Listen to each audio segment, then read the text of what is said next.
First Bank, truly the first.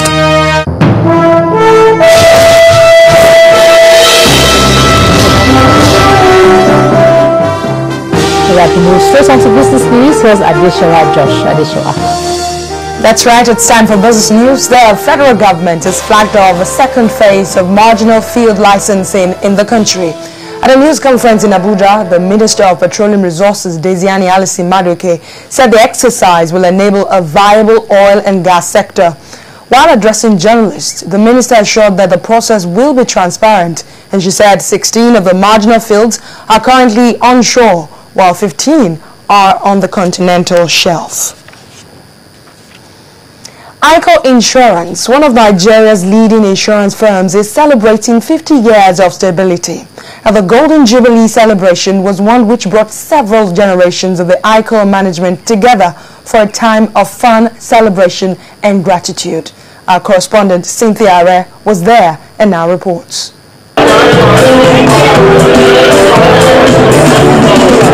All work and no play makes Jack a dull boy. So after 50 solid years of hard work, ICO Insurance decided to celebrate, and they did it in style.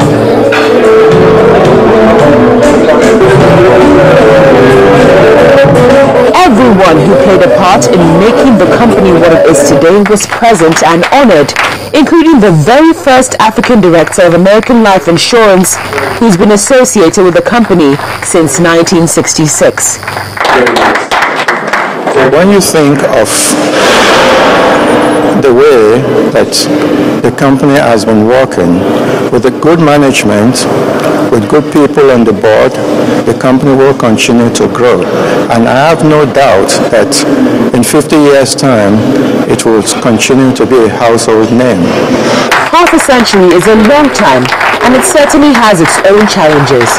An entrepreneur or a business must be ready for the change that's necessary to be able to tackle the problems that new policies bring according to it.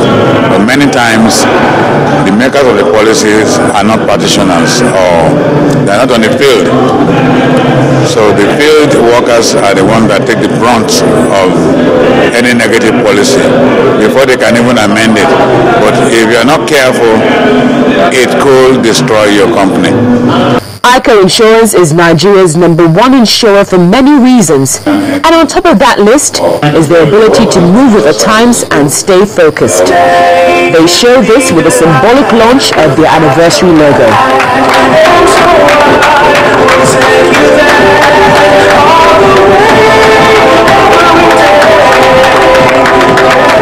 Obviously, ICO isn't planning to lose that #1 spot. The same principle of maintaining and being proactive towards change. As we all say and know, change is the only constant thing in life. After all was said and done, the chairman summed it all up with 7 perfect words. Long live ICO, long live the celebration. Cynthia Are, Channels Television News.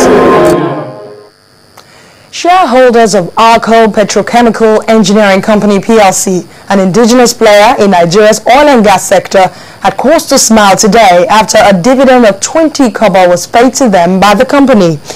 At ARCO's 31st annual general meeting held in Lagos, the company's management also declared a profit of 1.7 billion naira for the year ended March 31st, 2013, which represents an increase of over 100,000 compared to the previous year. The company also says it will embark on a 5-year development plan to strengthen the growth already experienced across its subsidiaries. As we move closer to the end of the year, when a lot of stock taking is done, ARCO Petrochemical Engineering Company has called out its shareholders to tell them how their company fared. It's the 31st annual general meeting. Based on the stellar performance of the company and in consonance with this policy, your board is recommending for your approval a dividend of 20 kobo for every share outstanding in the company as at 31st March 2013. A proud ACO's management team led by its chairman gets down to business by announcing that profit before tax jumped from 636.7 million naira to 1.7 billion naira for the year ended March 31st, 2013, representing 166.96%. Revenue also grew from 3.045 billion naira in 2012 to 5.253 billion for the year ended March 31st, 2013, representing 72.5% growth. We shall take delivery of 2 additional 70-passenger vessels of our subsidiary, ACO Marine and Oilfield Services Limited, earmarked for total exploration and production contract. The boats, which have been christened ACO FCB4 and ACO FCB5 each, has a speed level of 35 knots per hour. It's not just growth as it was an upward climb. I think they've set goals and they are moving towards those goals. And this is why we're putting a strategic plan on ground for the next 5 years, effective from January next year to 2019. So we're really looking to grow this company to play at the international level, globally. So really, we are energized and we're really prepared. Good enough. According to ACO's management, strong risk management strategies, internal control framework, and the aspiration of building a world-class company that will outlive its founders and more have continued to power the group to an upward trajectory. Olu Phillips, Channels Television News.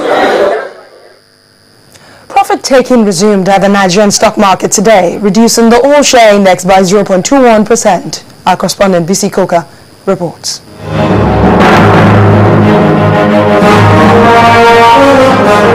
Hello and welcome to the Stock Market Reports. The bears resurfaced at the Nigerian equities market today, pushing the all-share index back to the 38,000 psychological line. The keyboard index tumbled by 0.21% and Thursday's session at 38,928.65 points. Market capitalization also ended at 12.45 trillion naira. Stocks that received a cold shoulder from investors include Forte Oil, UAC of Nigeria PLC, and GlaxoSmithKline. Now, investors stood delighted with shares of Cadbury, PZ, and Nigerian breweries. The most active stocks for Thursday include Warwick Insurance, Ecobank Transnational Incorporated, and Zenith Bank. When the closing bell rang, volume decreased to 252.65 million units, valued at 2.58 billion naira, and traded in 4,717 deals. And that's a wrap on the stock market reports. I am BC Koka. Thank you, Bessie. That's it on Business News tonight. The news at 10 continues in a moment.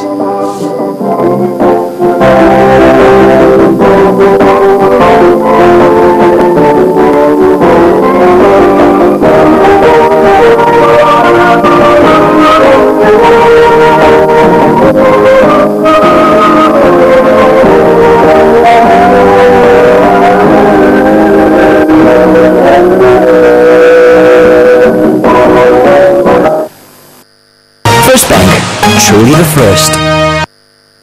Still ahead on the news at 10, Sports Minister Bolaji Abdullahi raises hope of Nigeria's performance at the next Commonwealth Games. That's on Sports News.